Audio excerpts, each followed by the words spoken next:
اس سوال کی تیاری میں غافل نظر آتا ہے۔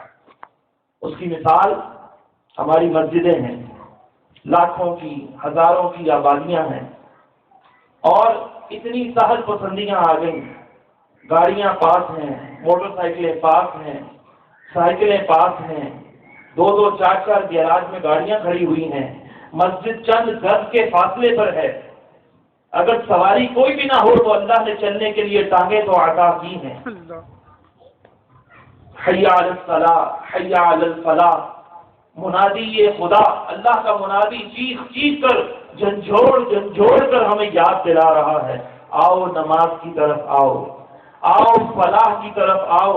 دنیا کے در در کی ٹھوکریں کھانے والوں، کامیابی ڈھونڈنے کے لیے شراب خانوں کا رخ کر رہے ہو، فلموں کا سہارا لے رہے ہو، جوئے کے اڈوں کا سہارا لے رہے ہو، نشہ آور دوائیوں کا سہارا لے رہے ہو، ارے سکون کہیں بھی نہیں تمہیں ملے گا۔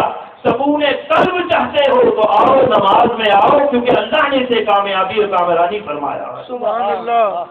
کامیابی تمہیں ملے گی تو ذکر خدا میں ملے گی۔ الا بذکر اللہ تطمئن القلوب، خبردار لوگوں سن لو کہ دلوں کا اطمینان اگر کہیں ملے گا تو وہ اللہ کا ذکر ہی ہے کہ جس میں تمہیں دل کا سکون ملے گا، کسی دوائی میں نہیں، کسی نشے میں نہیں، حسن میں نہیں، مال میں نہیں، کمال میں نہیں، کہیں یہ چیز نظر نہیں آئے گی جو اللہ نے نماز میں رکھ دی ہے۔ سبحان اللہ۔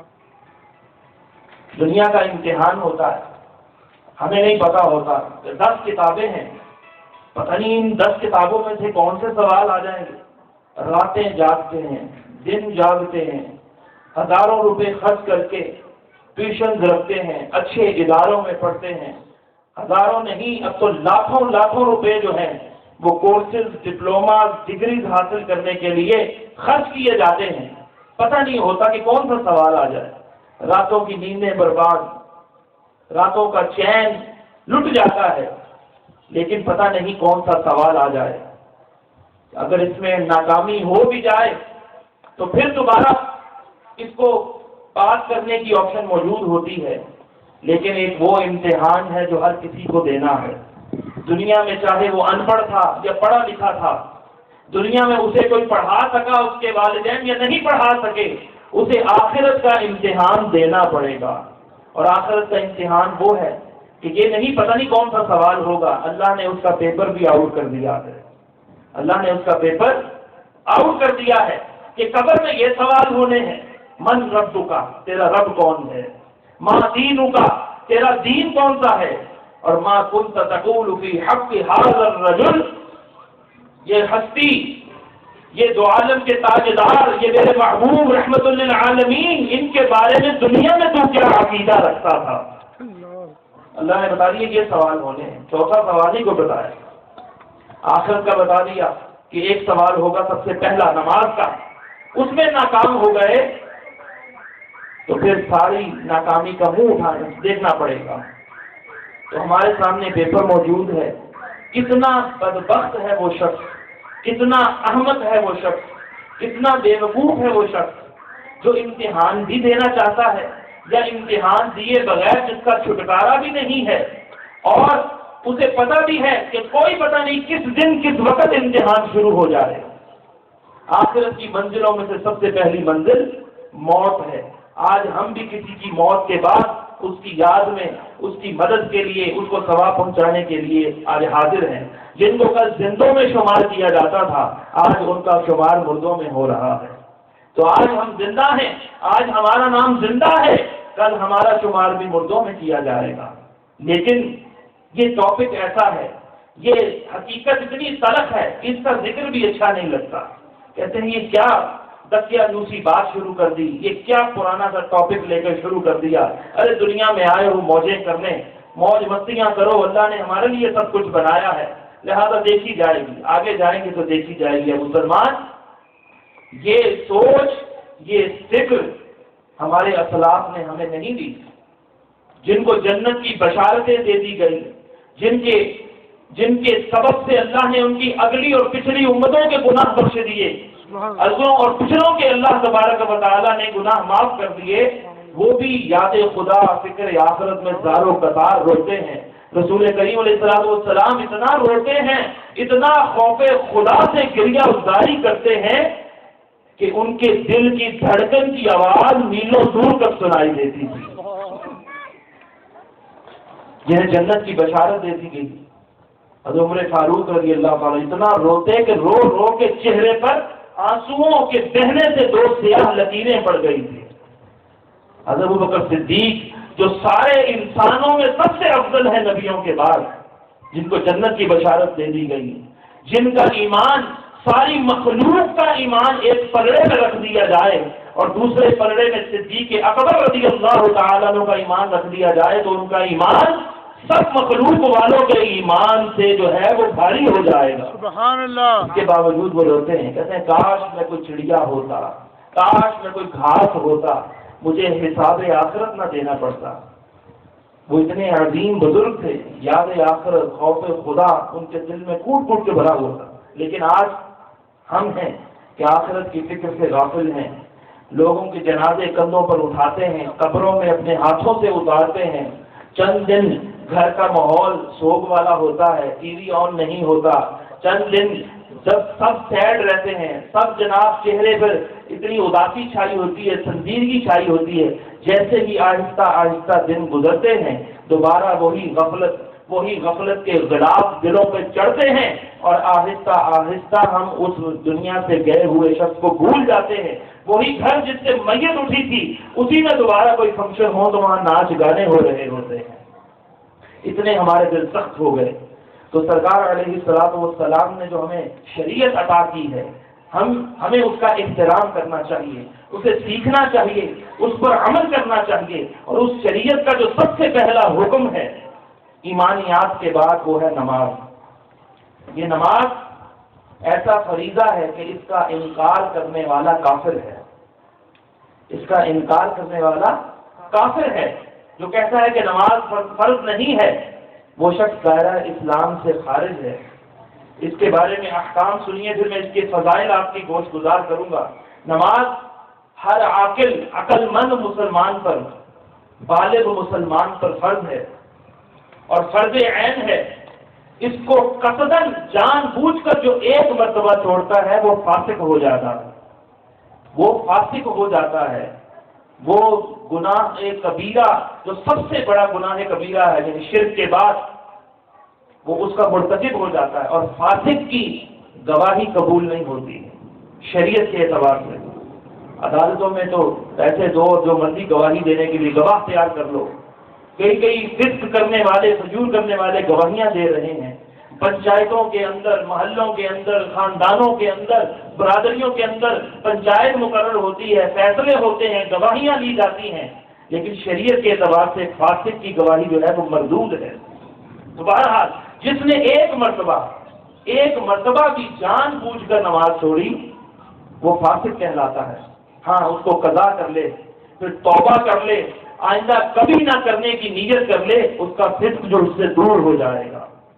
لیکن ایک نماز چھوڑنے سے جو فاسق ہو گیا، جس نے ہزاروں نمازیں چھوڑی ہیں، جس نے سینکڑوں نمازیں قضا کی ہیں، اس کے دل کا، اس کے قلب کا، اس کی روح کا کیا حال ہوا ہوگا۔